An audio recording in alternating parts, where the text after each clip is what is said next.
Olá a todos. Hoje estamos aqui para discutir com os senhores a respeito da intervenção nutricional para perda de peso nos indivíduos que são idosos, obesos, sarcopênicos. Meu nome é Miriam Najas e eu sou docente da disciplina de Geriatria e Gerontologia da Universidade Federal de São Paulo. Em relação a ganho de peso, sarcopenia e atividade física, nós podemos colocar claramente que esse é uma tríade que ele é muito forte no envelhecimento. A questão do ganho de peso, ele está intimamente ligado, na verdade, a uma deposição de gordura abdominal com o processo de envelhecimento. Essa gordura abdominal, ela está ligada a aumentos dos processos inflamatórios e, consequentemente, esses processos inflamatórios nos levarão a uma infiltração de gordura nesse músculo, assim como uma maior inflamação dos tecidos. Isso tudo está ligado, obviamente, a uma redução da atividade física. Essa redução da atividade física, se pensarmos no processo contrário, ele vai também impactar na questão da massa muscular e, consequentemente, do envelhecimento. Então, nós estamos sempre andando aqui com este círculo em relação ao processo de envelhecimento. Envelhecemos, ganhamos peso e temos uma quantidade de processos inflamatórios que vão piorando essa nossa massa muscular. Esses processos inflamatórios são de baixa intensidade, são processos inflamatórios constantes e de baixa intensidade e que vão, nesse sentido, reduzindo muito a nossa massa muscular. Classicamente, a obesidade ela é definida como uma doença multifatorial, onde ocorre um acúmulo de gordura no tecido adiposo, que coincide ou não com o aumento de peso corporal. Bom, essa é uma definição clássica que sempre existiu a vida inteira. Hoje, nossas definições para a obesidade, elas estão ligadas a diferentes depósitos de gordura, então, tecido adiposo visceral, subcutâneo abdominal, subcutâneo, o glúteo femoral e intramuscular. Ou seja, tem uma diferença enorme em relação àquilo que classicamente se pensava como obesidade. Obesidade era um excesso de gordura corporal e ponto. Hoje, a obesidade está ligada a esses diferentes depósitos de gordura e cada um desses depósitos tem um impacto na questão do envelhecimento. Os fatores que nós podemos considerar como primários e fatores secundários na piora da sarcopenia descritos aqui, esse é o trabalho do consenso, são os fatores primários do consenso de 2019, nós temos aqui a má nutrição. A má nutrição está ligada tanto à baixa quantidade de nutrientes, ou baixa nutrição, ou má nutrição especificamente, como a supernutrição. Então, eu tenho uma deficiência de alimentos ou eu tenho um excesso de alimentos que nos leva à obesidade. Então, a obesidade está aqui, ligada a uma má nutrição, e é considerada como um dos fatores primários da sarcopenia. Será que, pensando na questão do Brasil como um todo, será que temos realmente idosos obesos no nosso país? Utilizando o índice de massa corpórea, que nem é o melhor indicador para a obesidade, mas utilizando o índice de massa corpórea para avaliar esses indicadores, nós temos aqui, num ponto de corte de 27 quilos por metro quadrado de superfície corporal, os dados avaliados pela POF, né, que é a Pesquisa de Orçamento Familiar de 2009, do IBGE, nós temos aqui uma análise de quase 21 mil idosos. Destes, isso aqui é do Brasil como um todo, desses nós temos que 30%, 31%, na verdade, dos homens e quase 42% das mulheres, sim, apresentam um excesso de peso ou uma obesidade, como poderemos classificar futuramente. Ou seja, este ainda é um problema grande na nossa população, e essa população, chegando acima dos 60 anos com esse excesso de gordura, vai causando essa inflamação constante. A obesidade, a definição dela, como a gente já discutiu, ela é difícil porque eu teria que imaginar os locais e os percentuais de gordura. Então, é muito difícil para a gente realmente conseguir classificar a obesidade. Aqui no Brasil, e ela ainda não tem um parâmetro, um padrão que esteja super definido como para o mundo como um todo. Aqui no Brasil, cada um dos estudos, dos grandes estudos, eles mostram pontos de corte bastante diferentes para esses percentuais de gordura. Aqui no Brasil, pela DEXA, que é a densitometria de corpo total, nós utilizamos acima de 28% de gordura corporal para os homens e acima de 38% para as mulheres, nós consideramos como esse indivíduo com excesso de gordura corporal. Pensando em relação à transição alimentar, mas por que cargas d'água isto vem acontecendo? Por que nós estamos tendo essa quantidade essa quantidade de gordura tão excessiva? Um dos motivos está aqui, estou apresentando aos senhores, entre uma análise dos dados da própria POF, da Pesquisa do Orçamento Familiar do IBGE de 2013 a 2010, nós tivemos uma redução de 40% no consumo de arroz, 26% no consumo do feijão, em comparação a 18% no aumento de alimentos processados, como pães, embutidos, biscoitos, refrigerantes, ou alimentos considerados como ultraprocessados. Então, estes alimentos hoje, que são alimentos basicamente com excessos de gordura,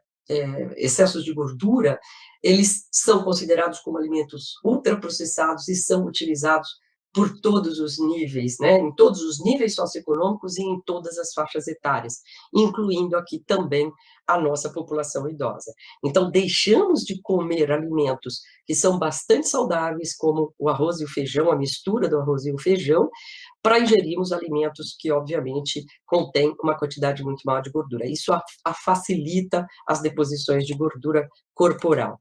Assim, quando a gente pensa na obesidade, a partir de agora, eu gostaria que nós pensássemos na obesidade não só na questão do excesso de gordura, mas também pela localização dessa gordura. Então, a obesidade abdominal vai chamar agora a nossa atenção para aquilo que é o impacto pior no envelhecimento.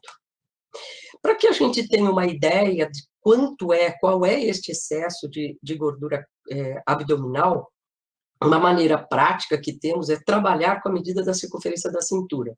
Não é o objetivo, a avaliação não é nosso objetivo direto, mas é só para que a gente possa se situar.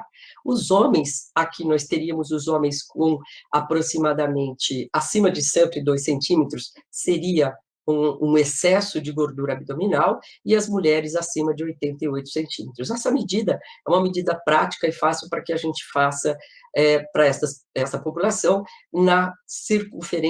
a circunferência seja feita na cicatriz umbilical. Quando a gente sai da obesidade e passa a pensar na obesidade sarcopênica, e agora gostaria que os senhores pensassem exatamente com essa questão mais voltada para o acúmulo de gordura visceral, nós teríamos a ideia desse gráfico aqui em formato de pizza, os nossos grandes problemas. Ele é um círculo constante, é um círculo que podemos considerar como vicioso, que dentro do processo de envelhecimento iniciamos com o sedentarismo, este sedentarismo nos leva a uma obesidade com acúmulo de gordura visceral, esta gordura visceral, obesidade e a gordura visceral libera substâncias pró-inflamatórias, como eu já comentei anteriormente, são substâncias com baixa inflamação, mas são constantes, que constantemente alteram a síntese proteica e que leva, portanto, a uma piora da sarcopenia. E nesse ponto é que o nosso grande problema acontece. Isto nos leva a uma incapacidade funcional. A incapacidade funcional é tudo o que nós, que trabalhamos com envelhecimento, não queremos que ocorra com os nossos pacientes, ou seja, eles precisam continuar sempre mantendo a sua funcionalidade. Então, quanto menos músculo eu tenho, menos funcionalidade eu terei. Então, o nosso desafio é achar em que ponto deste gráfico nós conseguimos fazer as nossas intervenções, seja físicas, seja nutricionais, mas que quebre este processo e que a gente consiga, obviamente, evitar a incapacidade funcional. Como é que eu vou fazer para avaliar um pouquinho dessas questões, ou seja, de músculo? Como eu disse, não é esse o objetivo dessa aula, mas vale a pena a gente tocar nesse assunto só para que nós possamos entendê-la como um todo.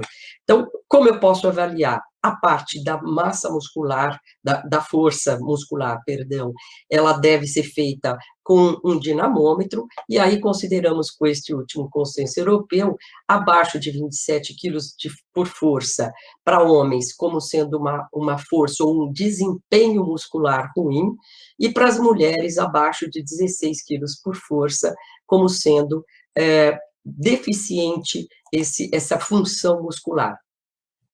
Uma outra maneira prática que temos é aplicar aquilo que nós chamamos de SARC-F, e aqui eu já acrescento aos senhores o SARC-F com a circunferência da panturrilha, que nada mais é do que um instrumento fácil, muito prático para aplicar, um instrumento que tem 6 perguntas, onde pela força nós vamos observar a pergunta que é feita. Isso aqui é muito prático, eu não preciso ter instrumento nenhum, eu não preciso ter um dinamômetro, eu não preciso ter nenhum instrumento, são 5 perguntas que vai fazer com que eu tenha uma ideia se esse indivíduo apresenta ou não, tem risco ou não para a sarcopenia.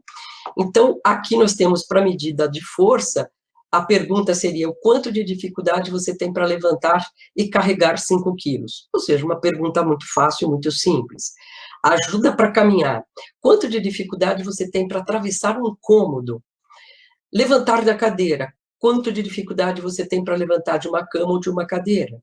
Subir escadas. Quanto de dificuldade você tem para subir um lance de escada de 10 degraus? Quedas. Quantas vezes você caiu no último ano?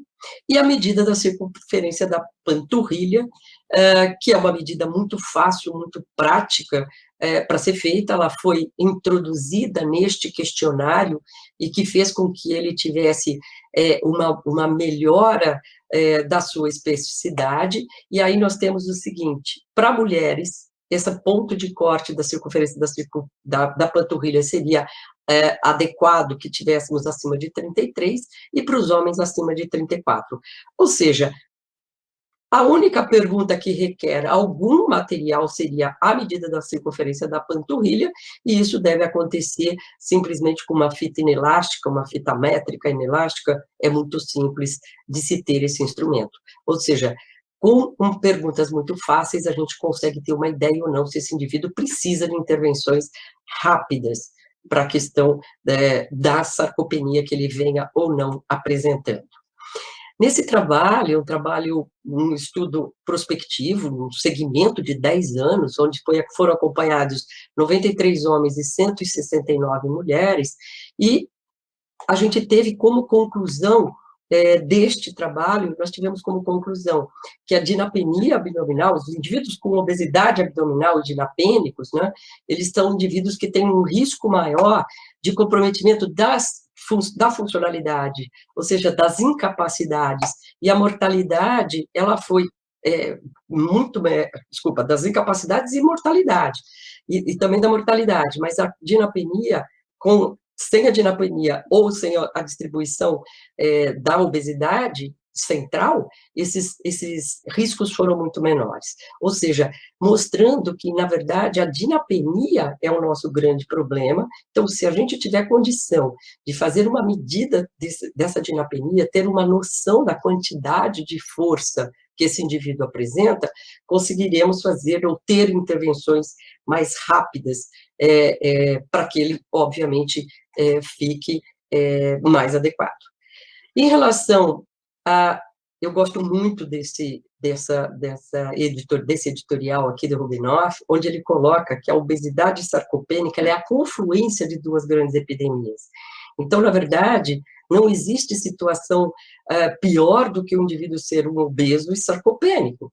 Ser só obeso não é o problema, ser só sarcopênico não é o problema, mas a junção da obesidade sarcopênica é, sim, um grande problema para nós. Por quê? Porque ele vai nos levar a incapacidades, aos grandes problemas, que são os desfechos ruins, que nós precisamos pensar, da atividade de vida diária, das incapacidades funcionais, do risco de queda, e, finalmente, pensando um grande problema que temos, que é a institucionalização. Então, esses dados são os dados que complicam bastante aquilo que a gente chama de um indivíduo obeso sarcopênico.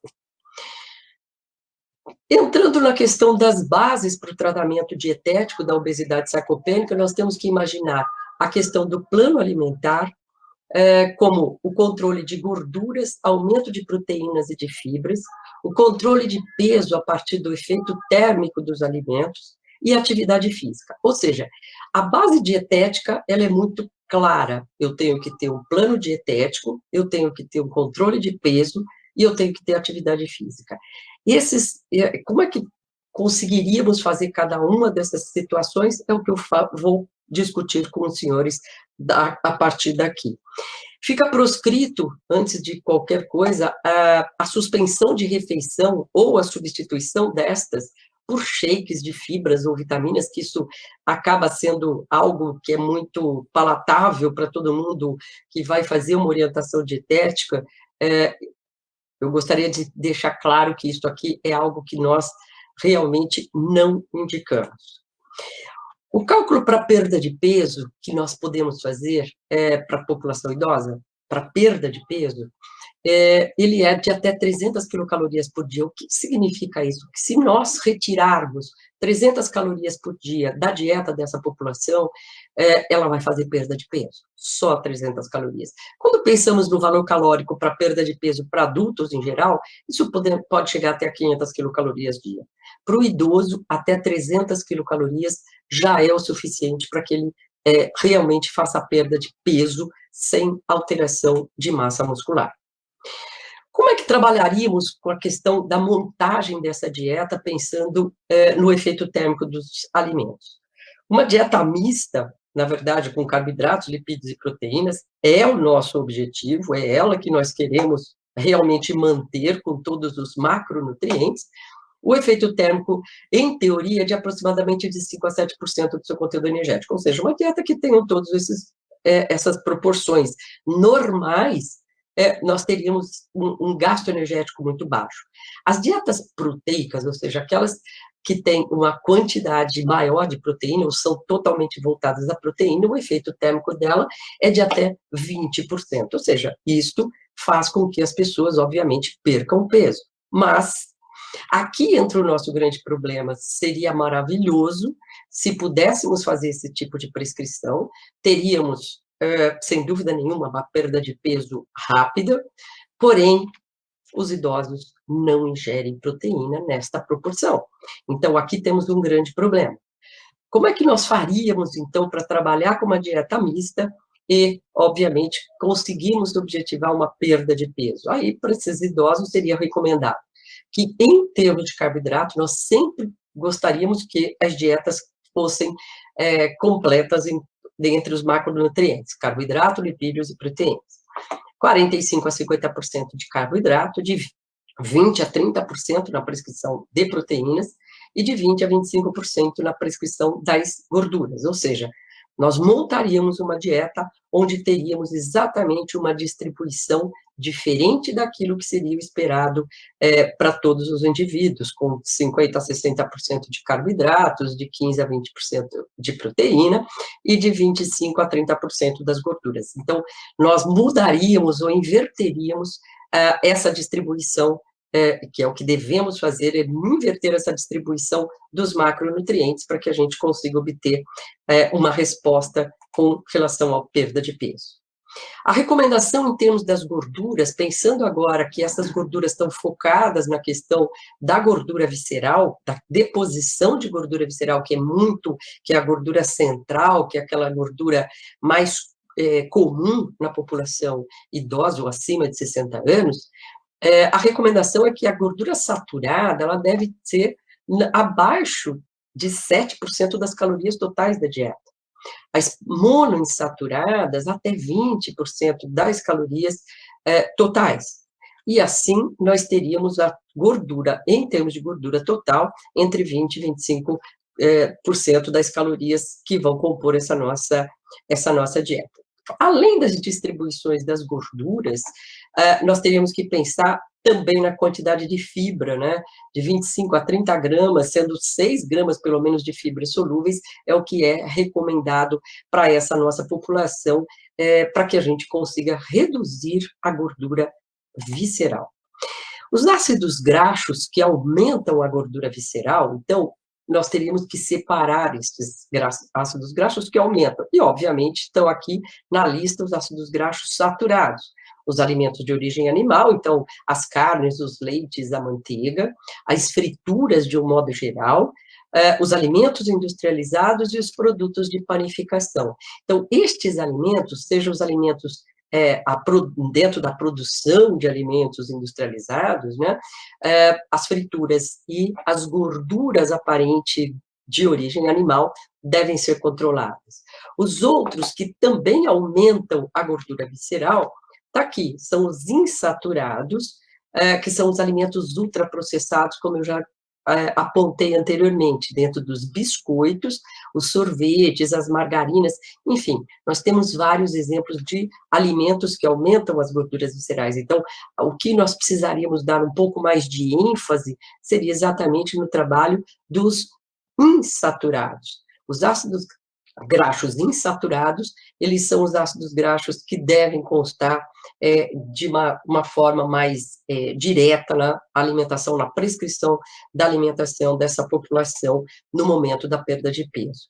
Então, uma alternativa adequada que nós teríamos, para a gente conseguir simplificar aqui nesta aula para vocês, uma alternativa adequada seria a dieta MIND, que a dieta MIND, na verdade, é a junção dos nomes da dieta DASH e da dieta do Mediterrâneo, que são dietas que, na verdade, elas estão aqui mostrando que o resultado dessas dietas, elas são fáceis, porque são bons, por quê? Porque eles referem a um aumento no consumo de alimentos vegetais, hortaliças, frutas, cereais pouco refinados, as leguminosas. Com isso, eu vou aumentar o consumo de fibras, de vitaminas, de minerais e de substâncias antioxidantes. O modelo dietético é muito fácil da gente encontrar na dieta DASH. Por quê? Porque eu vou aumentar alimentos naturais, eu vou reduzir os industrializados, que vai me levar ao menor consumo dos lipídios, ou seja, daquelas gorduras que eu acabei de apresentar, que são gorduras saturadas ou as gorduras trans. Com isso tudo, eu também consigo fazer uma redução do teor de sódio da dieta. Então, este modelo é um modelo que está bastante ligado ao aumento da sensibilidade à insulina. Então, é um modelo que é fácil, é um modelo que, basicamente, se a gente tivesse que resumi-lo, a gente diria assim, vamos deixar o supermercado e vamos para a feira, que isso facilitaria bastante essa orientação. E a dieta do Mediterrâneo, uma dieta que, obviamente, é estudada no mundo inteiro, ela é replicada no mundo inteiro, todo mundo busca muito os resultados dessa dieta do Mediterrâneo, que é uma dieta à base de frutas e hortaliças, na verdade, né, que que são fatores protetores, e dentro dessa dieta, nós temos aqui a recomendação de 400 gramas por dia de frutas e hortaliças, o que é bastante difícil da gente conseguir ingerir, além de cereais integrais, de azeite de oliva, de vinho, de peixe e baixo consumo de carne vermelha, mas ela não está retirando totalmente o consumo, ela diz a proteína animal vinda do peixe, vinda do frango, ou seja, as carnes com baixo teor de gordura, são muito bem-vindas na dieta do Mediterrâneo. Então, se nós juntássemos na dieta MIND, que seria a junção da dieta do Mediterrâneo com a dieta DASH, nós com certeza extraríamos um benefício muito grande para esses nossos pacientes idosos que precisam fazer perda de peso. Esse trabalho é um trabalho que foi publicado no ano passado, né, em 2019, no Lancet. É um trabalho bastante interessante. Ele mostra, aqui está um resumo daquilo que seria o aumento, que nada mais é do que a gente acabou de discutir, o aumento dos cereais integrais, das frutas, das verduras, etc. Mas ele chama atenção para uma coisa muito importante, que seria a questão desta redução, aqui nessa chave eu tento mostrar aos senhores, a questão da redução da proteína, tanto animal quanto vegetal. Ou seja, com uma porcentagem muito maior da proteína vegetal, em detrimento de uma quantidade muito pequena de proteína animal. Então, essa proteína, essa quantidade baixa de proteína animal, que está sendo cada vez mais discutida, ela vem para nós que trabalhamos com envelhecimento num momento bastante ruim, Por quê? Porque a prescrição que nós temos de recomendação para proteínas, para a população idosa, visando, na verdade, manter massa muscular, manter força, manter funcionalidade, ela está ligada a uma grande ingestão de proteína. É muito maior a ingestão de proteína daquilo que era antes recomendado pelo RDA. Hoje, as nossas recomendações de proteína passam de 1 a 2 gramas por quilo de peso por dia. Então, isto, essa distribuição, ela vai, obviamente, ser colocada entre 1 e 2, de acordo com aquilo que seria a necessidade do paciente, mas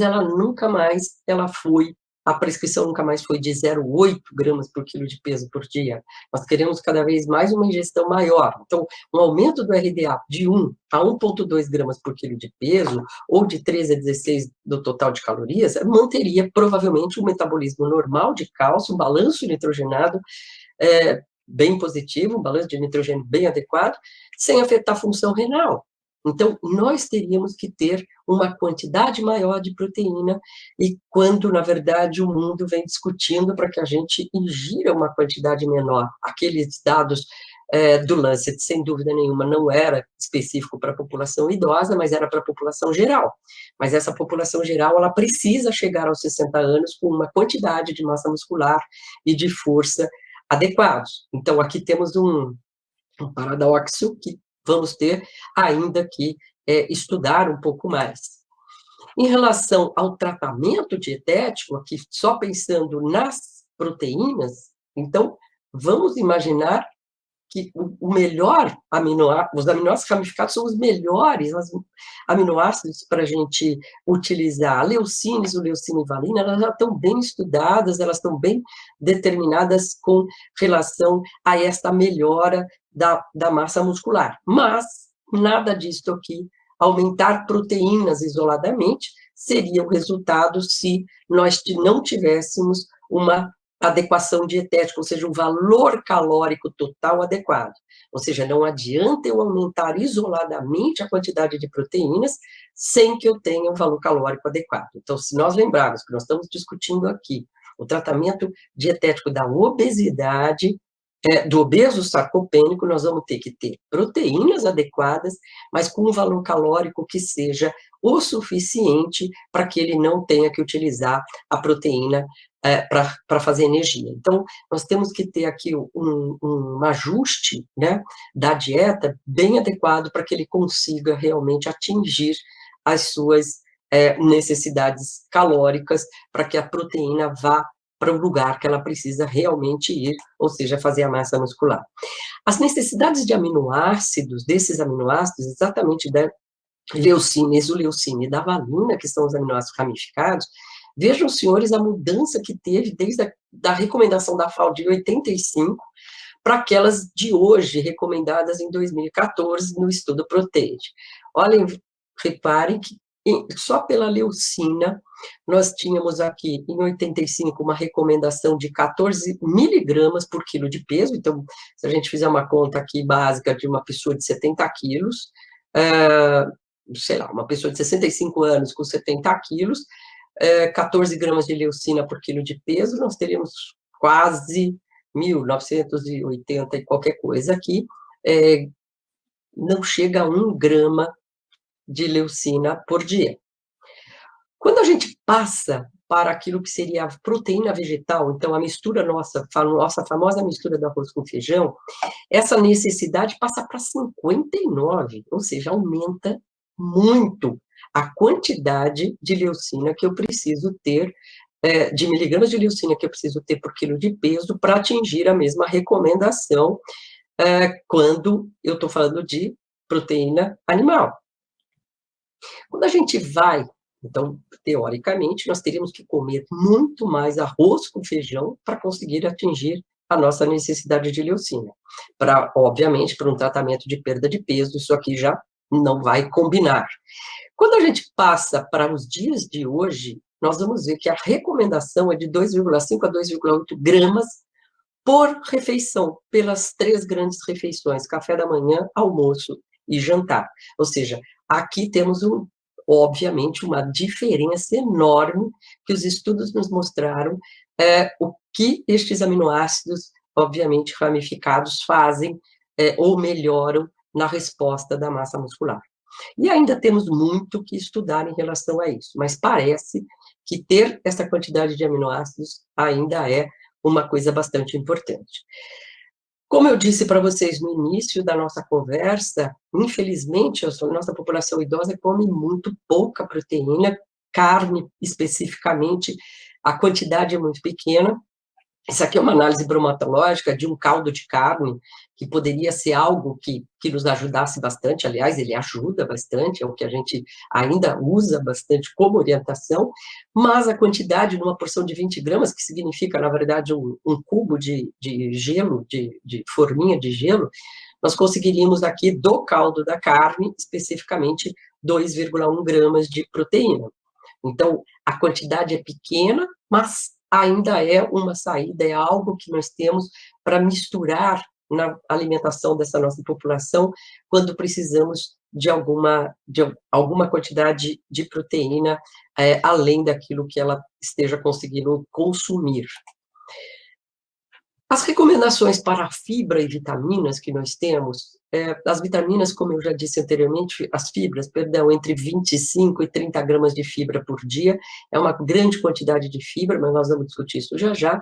A vitamina D, a vitamina E, a vitamina C, o cálcio, ou seja, para que nós tenhamos uma massa muscular, uma saúde óssea adequada e uma massa muscular que dê respostas, nós precisaríamos ter também estas vitaminas, eu acrescentaria aqui a vitamina A, que também faria uma diferença aqui, ela atuaria não só na questão da massa, mas da massa muscular, mas também aqui a gente teria um trabalho interessante em relação à fragilidade, mais com a vitamina A, e podemos considerar que esses nossos idosos, mesmo sendo obesos sarcopênicos, não tendo a questão do peso influenciando, tem a fragilidade.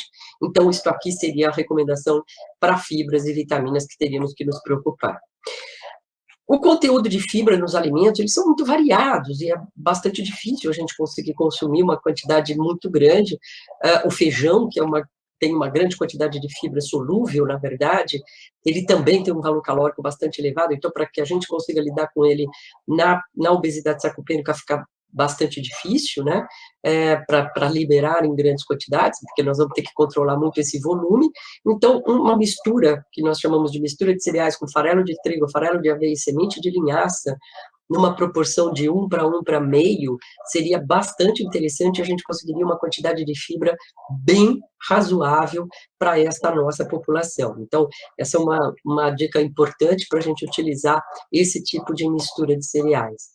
A ênfase alimentar, então, que daríamos com relação a isso, seria comer mais verduras e legumes, preferencialmente os crus, porque aí aqui não teríamos também a liberação do carboidrato quando levamos ao cozimento e manteríamos a fibra bem intacta.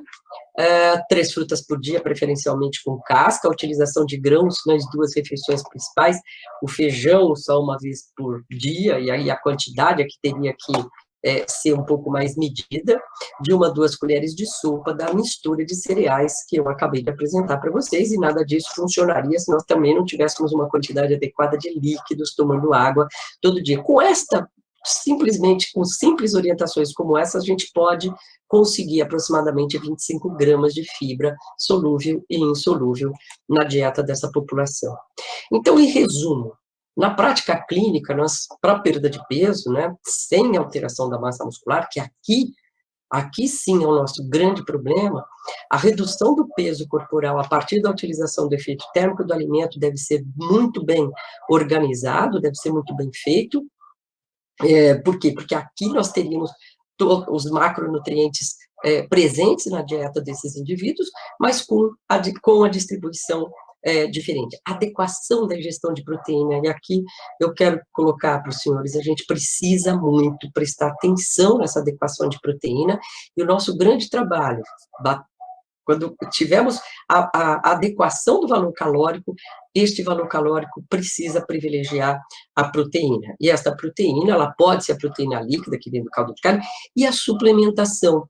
E aqui eu gostaria de chamar a atenção dos senhores que hoje nós temos suplementos nutricionais bastante adequados com relação à proteína, mas eles precisam ser bem prescritos. O que a gente não pode é perder a chance desse indivíduo deixar de usar as suplementações, e, infelizmente, hoje nós temos um grande problema com relação a isso. As pessoas acabam começando a tomar o suplemento sem uma orientação adequada, e aí esse suplemento ela toma por 1 ou 2 semanas e depois ela deixa de tomar, e nós precisamos muito, neste momento, deste tipo de tratamento, de que esses suplementos sejam usados de maneira bastante adequada e constante, por um tempo um pouco maior, ou seja, trabalhar essa perda de peso, ela vai ter que acontecer em 3, 4 meses, e nós precisaríamos exatamente dessa quantidade de proteína adequada durante todo esse período. O aumento das fibras dietéticas, como eu já relatei, em relação à mistura de cereais, e a não utilização dos shakes de fibras, obviamente, para substituir refeição, e um ponto final, como nada disso aqui funcionaria se nós não tivéssemos um treino resistido para aumento da força muscular. Então, a atividade física, ela é a base, é uma das bases muito importantes para este tipo de tratamento.